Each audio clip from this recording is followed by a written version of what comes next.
कामरपुकुर, जयराम बाटी, विभिन्न तीर्थों एवं कलकत्ते के कई स्थानों में सुख दुख में कुछ वर्ष बिताकर जब माँ की ही कृपा से उद्बोधन का भवन निर्मित हुआ तो माँ की संतानों की एक बड़ी चिंता दूर हुई। उद्बोधन का भवन भले ही छोटा था, पर शरत महाराज जी ने ऋण का बोझा सिर पर लेकर उसे सुंदर और माँ के स्वतंत्र निवास के लायक बनाने में कोई कोर कसर न रखी। गंगा अधिक दूर नहीं थी, रोज उसमें स्नान किया जा सकता था। छत पर से बेल्लुड़ और दक्षिणेश्वर के दर्शन हो जाते थे। बलराम मंदिर तथा योगेन माँ एवं गोलाब माँ के मकान यहाँ से अधिक दूर नहीं थे। फिर आसपास और भी भक्तों का निवास था। ऐसा लगता है कि उद्बोधन के ऋण की बात माँ के लिए अज्ञात नहीं थी। संभवतः उसके लिए उनके मन में कुछ चिंता भी थी, पर शीघ्र ही उनकी कृपा से इस चिंता ने एक सुचिंतन की राह प्रशस्त कर दी। उस समय ठाकुर के जीवन और उपदेशों ने समूचे देश में एक प्रबल हलचल पैदा कर दी थी। स्वामी विवेकानंद जी की पश्चिमी देशों पर विजय और उनके प्रचार तथा स्वदेशी आंदोलन के फलस्वरूप लोगों का धर्म के प्रति खिंचाव दिन पर दिन बढ़ता जा रहा था। समाज यह भी समझ रहा था कि इस नवयुग के उन्मेष के मूल केंद्र भगवान श्री रामकृष्ण हैं। तथापि भगवान की इस नवलीला के रहस्य को अच्छी तरह न समझ पाने के कारण चारों ओर विचित्र अजीबोगरीब दंत कथाएं फैल रही थीं। शरत महाराज नाना प्रकार के लोगों से और विशेषकर प्रगतिशील युवकों से अच्छी तरह परिचित थे। ऐसा लगता है कि उनके लिए यह कुछ भी छिपा न था और वे उस सब प्रकार का प्रतिकार करने की बात पर विचार कर रहे थे। माँ के इस मकान के ऋण को चुकाने की चिंता करते करते उन्होंने श्री रामकृष्ण लीला प्रसंग के नाम से ठाकुर की व्याख्या परक जीवनी लिखना प्रारंभ किया।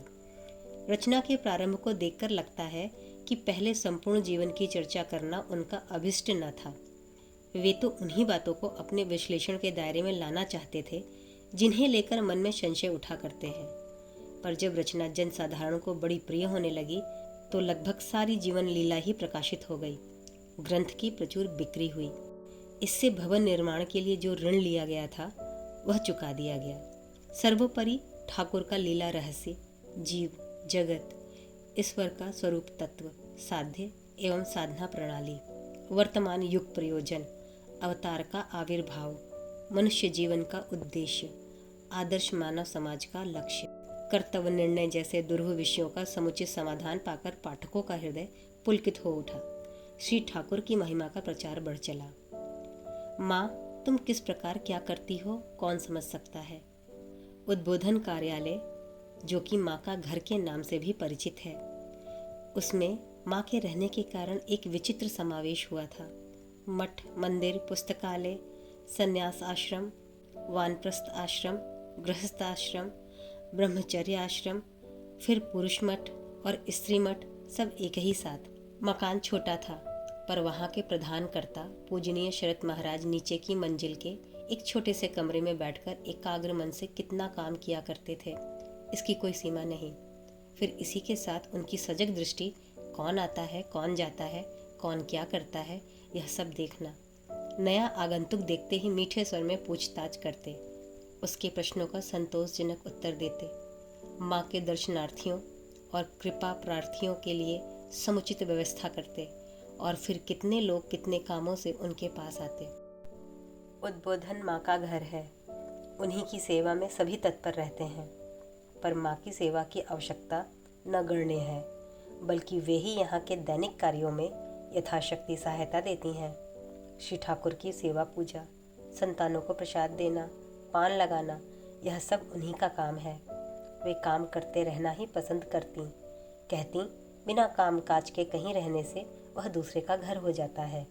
फिर ठाकुर और उनके भक्तों की सेवा तो बड़े सौभाग्य की बात है। दूसरी ओर माँ पर सभी अपना जोर चलाते, उन्हें हरदम कितनी शिकायतों का फैसला करना पड़ता, कितने दग्ध हृदय को अपने स्नेह कृपा बरसाकर शीतल करना पड़ता। फिर इन सब के ऊपर राधो के मन को खुश रखना पड़ता। फिर बड़े मामा की दो मातृहीन लड़कियां, नलनी और माकू। माँ की ये दोनों भतीजियां माँ की ममता की छाया में पली थीं। विवाह हो जाने पर भी ये दोनों माँ के साथ रहती थीं। माँ को इनकी भी देखरेख करनी पड़ती। पर उन्हें सबसे अधिक परेशान राधु और उसकी पगली माँ को लेकर होना पड़ता था। माँ असीम धैर्यपूर्वक सबकी यथोचित व्यवस्था करती। गुलाब माँ और योगेन माँ तो पुरानी भक्त महिलाएं थीं।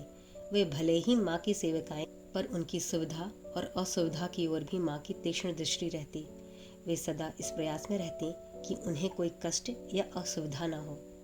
उद्बोधन में रहने वाले सन्यासी ब्रह्मचारीगण विभिन्न रुचि और स्वभाव वाले थे, पर सभी माँ की संतान होने के नाते उनके स्नेह की समान अधिकारी थे।